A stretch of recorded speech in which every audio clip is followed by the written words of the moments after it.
And while you're on your mat, everything else disappears and you can be totally present. And I think that right now, that's all that we can really do is just be present. There's so many times I've tried to think ahead and plan ahead, and it all just crumbles within 5 minutes because so much is unknown right now.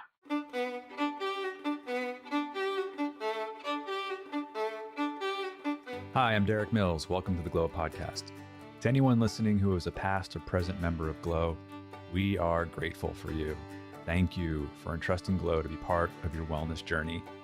Hearing from our members is a gift for us. At Glow, we have an internal Slack channel called Member Love.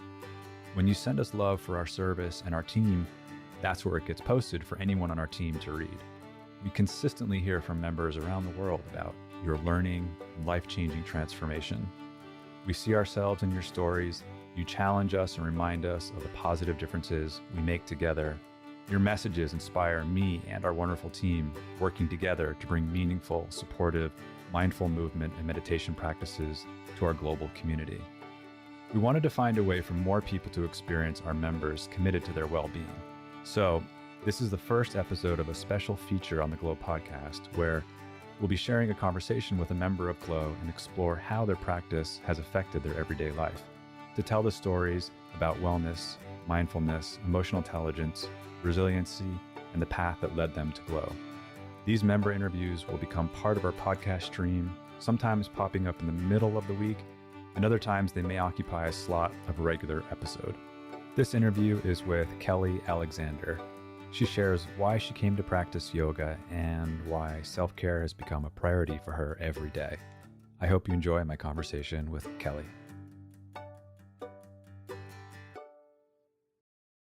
In a lot of ways, it's taking those lessons of yoga into everyday life and just being okay with the unknown and being in the present and not trying to plan the future. And, you know, all of those things that we practice are right here in daily life now, which is nice. Can you be more specific? Yeah, well, I suppose, you know, a lot of the time when I'm on one of the things I love most about yoga and being on my mat is that the outside world disappears. And you're right there in the moment. And one of my favorite teachers on Glow, Catherine, always says that your yoga mat is your little oasis. And while you're on your mat, everything else disappears and you can be totally present. And I think that right now, that's all that we can really do is just be present. There's so many times I've tried to think ahead and plan ahead, and it all just crumbles within 5 minutes because it's so much is unknown right now.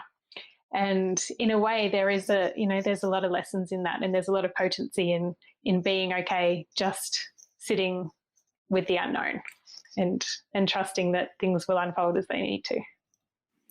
Do you feel that skill of presence took you a while to cultivate, or was this something that kind of kicked in relatively quickly for you? I feel like it took a while to switch off my mind. I think that especially with the work I do, because there's blessings and curses of working from home. In some ways you have lots of freedom and lots of flexibility, but in other ways you don't really switch off that much. Your mind is kind of constantly on. I'm constantly contactable. And so at the start, when I started practicing from home a lot more, I did find it harder to make that switch and to be fully present. But yeah, I guess with practice and over time, it became easier. I would turn off my phone and put my phone out of the room and really allow myself that time and space because I knew how beneficial that was. You know, that switching off switches you back on. So I think prioritizing that is so beneficial. The switching off switches you back on. Yeah. What's different when you switch back on? I feel like a brand new person. You know, I can go from a place of being so chaotic and in my head and confused and anxious. And then I do quite long practices. I'm lucky in that I have the time and space to do. I rarely do under 60, but I try and do 90 when I can. And I find that I emerge from that feeling entirely different.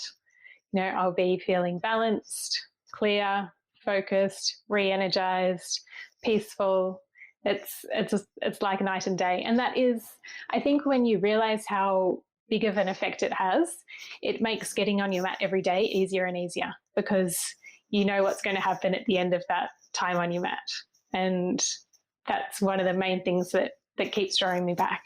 I know that, I may not get off the mat feeling like the whole world's problems have been solved, but I know that I'll get off the mat feeling better than I did before I got on. Do you use that experience of knowing that it will be better to motivate you on the days where you may not feel like getting started? Yeah, I do. Again, I think it's something that Catherine says in one of her classes. She says that, we don't always want to get on the mat, but through the journey of the practice, we do leave feeling better within ourselves. And one of the things I often say to people who ask me about my practice is that I look at yoga in a lot of the same ways as I would brushing my teeth or making breakfast or cooking dinner. It's something that is just part of my life. And it's not that I don't have a choice whether I do it or not, because it's always a choice, but it's such an integral part of my daily life that I guess I'm lucky in that I don't feel I need a lot of motivation to get on my mat. Oftentimes, that time of the day on my mat is my favorite time of the day.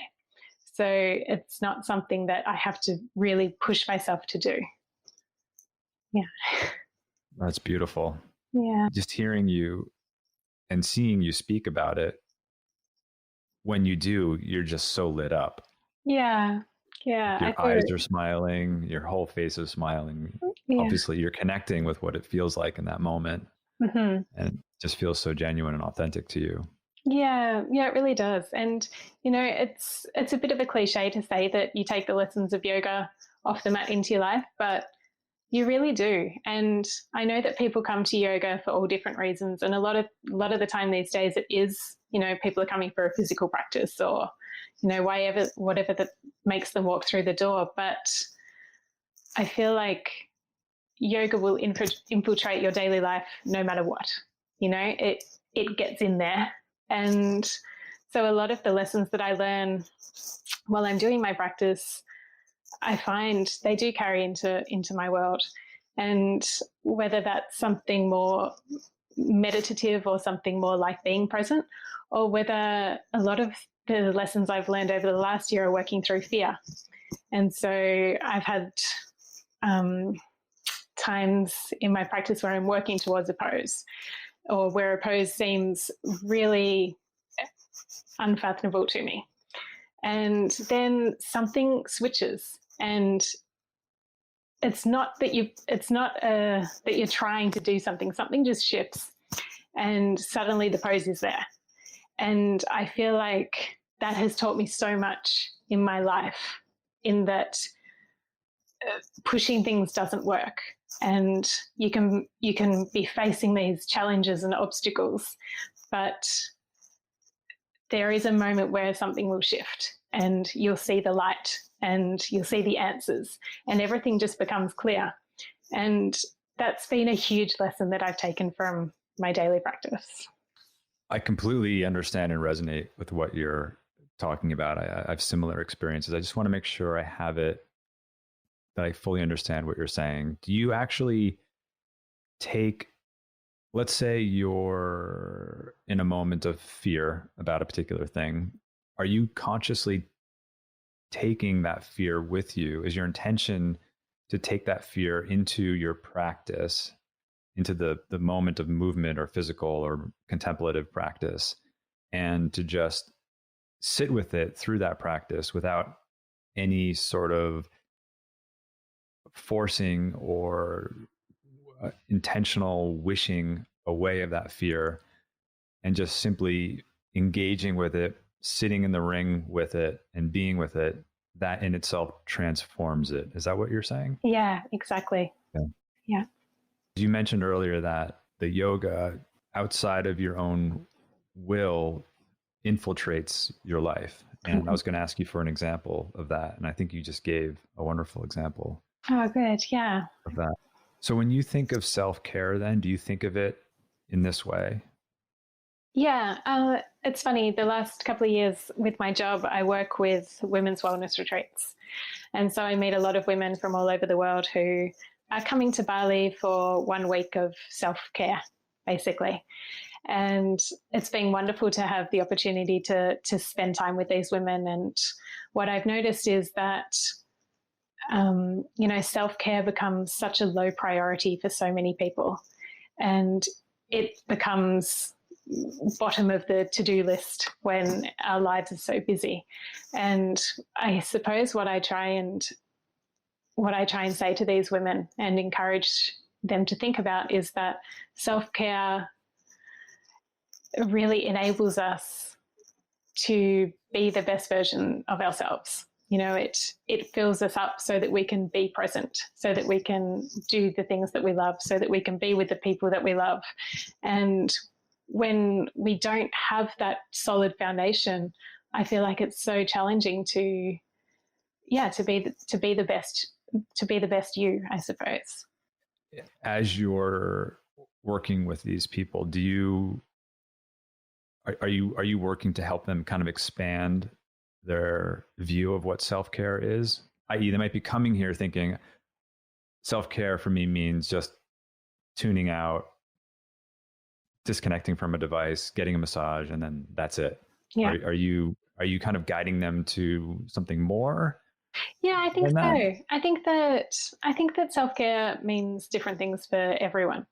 And I think it's finding what works for you that fills up your cup. Whatever it is that helps you to feel grounded and balanced, and that you can step back into the world feeling capable again. And that might be yoga and meditation, or it might be gardening or walking your dog or having a massage. I think that a lot of the times we equate self-care with indulgence, and I don't think that it needs to be that way. It can be having a cup of tea. It doesn't need to be a huge ordeal. And I think when we understand that, we find that we do have time for self-care, and we do have time to prioritize it. And it's not something that we wish we could do. It's just something that we have to prioritize. And a lot of women say to me, well, I've got a job and I've got kids and I've got so much going on. I just don't have time. That's the main thing I hear. I just don't have time. But, I think that when you understand how important self-care is, it means setting your alarm 5 minutes earlier, or it means looking at how much time you're spending on your devices and reallocating that time. I feel like we can make the time. And once we do that and we see the effects of that, then it becomes easier to prioritize. And even just having that one thing each day that is stable when everything else around you is chaotic or crumbling, that sometimes that's enough to pull you through. Yeah, Glow has given me so much, and yeah, it makes me quite emotional just to think about it. It's really changed my life. Oh. Yeah. Yeah, it's pulled me through some tough times, and I had a neck injury that I got a few years ago, and I had to start my practice from scratch again in a lot of ways because I had to have time off, and it's just been a really beautiful journey of backwards and forwards and ins and outs, and every day is different. And that's something else I love about the practice. My family say, but you've been doing yoga for 10 years, aren't you bored with it? And I'm like, every day is different. There is no finish line with yoga. Every time I get on my mat, something is different. And I think that's one of the reasons why it's exciting to turn up every day, because I literally don't know what's going to happen, and I think that's it's just a wonderful part of the practice, that stepping into the unknown every time you get on your mat. Wow. Yeah. I have goosebumps. I'm just so touched and honored that Glow has been of service to you and of help to you Yeah. those ways. And I know our team is just going to love to hear you say this, and just thank you. Oh, you're welcome. Yeah, some of my goals are to get back over to the States and practice in person with some of the teachers that I've connected with through Glow, because they've become part of your life. Mhm. I literally feel like I know some of the teachers that I practice with a lot, and then Mhm. you start following them, through social media, and they become part of your life. And I think for a lot of people, perhaps, they look at online yoga as not having that connection. They think that maybe you'll miss what you get from a studio class with that interaction with the teacher, but I never feel like that. I always feel like almost that you gain more. You know that they're right there, they're teaching there with you in mind. And yeah, I just feel like it creates quite a magical connection, really, because, it is virtual. But I think as we've learnt over the past few months that virtual connections are really important and really meaningful, and they have potency as well. And yeah. Yeah, we hear that a lot, expressed in different ways. I've never heard it said exactly that way. I think you said you get more, or I wish I wrote it down. You said some version of you get more through the online experience than you would in person. Yeah. Can you expand on that? I actually feel like it's more direct. I just feel like they're right there teaching you. And it's not that, I mean, even if it's one of the classes where they are actually teaching a class, I still feel like there's part of you that knows that they're right there filming that with you in mind. And I feel like that creates an accountability. Some people say that online they don't feel that, or if you're practicing from home, you don't get that accountability. Like it's easy to slack off. But I actually never feel like that. I feel like I work as hard or harder as I do at home as I would in the studio. Um, yeah, it's interesting. I actually find it harder to go to studios these days, because one of the things that I love about practicing from home is just the freedom of choice. I can get to the end of the day and I can be like, well, what do I feel like? Do I want to do 60 minutes? Do I want to do 90 minutes? Do I want to do something more relaxing? Do I want to push myself? And that's one of the reasons that I first came to Glow, is that I was living in Bali and I had access to studios, but I was working weird hours. And so I would finish up around 2 or 3 o'clock in the afternoon and there were no classes. So I started practicing at 2 or 3 o'clock in the afternoon online. And now I love that I can practice whenever I want to. The thought of looking up timetables and getting in a car or, all of that, a lot of those are barriers for people to get to yoga. And so practicing online takes all of that out of the picture. And you can literally say, oh, I've got 15 minutes on my hands. I might roll out my mat. It makes it so much more accessible, especially when it comes to self-care. It's so much easier. So inspiring. You inspire me. I'm sure you can inspire others as well through your words. So. Yeah, that would be great. Yeah, wonderful. This is so wonderful. Thank you so much. Is there anything else you'd like to share, or this is going to be the longest one yet? Oh, great. Yeah, it's good. I feel like I do. When I got your email, I was like, oh, I don't know if I could talk for that long. And then I thought, actually, yoga is probably the one thing that I could probably talk about for days. So I think I'll be okay. No, it flows from you naturally. Oh, good. Yeah. It's funny. I am a certified teacher, but I taught for a very short amount of time and I knew that teaching wasn't my path. It just wasn't what was right for me. But over the course of the last decade, I found so many other ways to share the gift of yoga, and mainly through the written word. And I feel really blessed to be able to do that, because I was quite devastated to think that I wasn't a teacher. But, you learn how to share. When you have a passion for yoga, you find ways to share it in lots of different ways, which is really beautiful. My opinion is that whatever brings people to yoga is a good thing.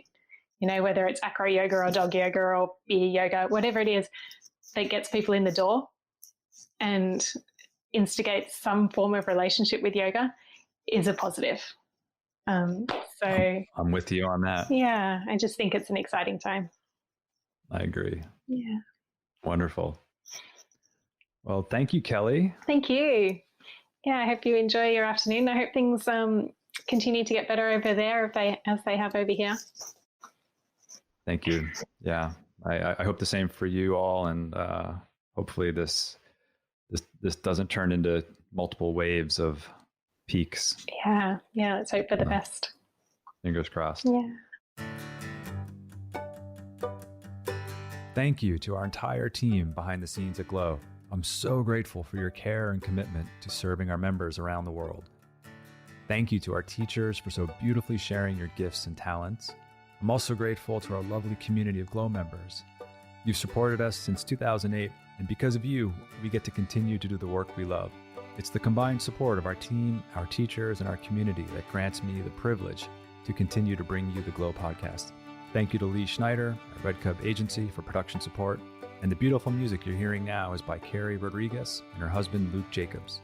And remember, take care of yourself because our world needs you. Thank you for coming on this journey with me. You can find the Glow podcast on Spotify, Apple Podcasts, or glo.com/podcast, or wherever you listen to your podcasts. I'm Derek Mills.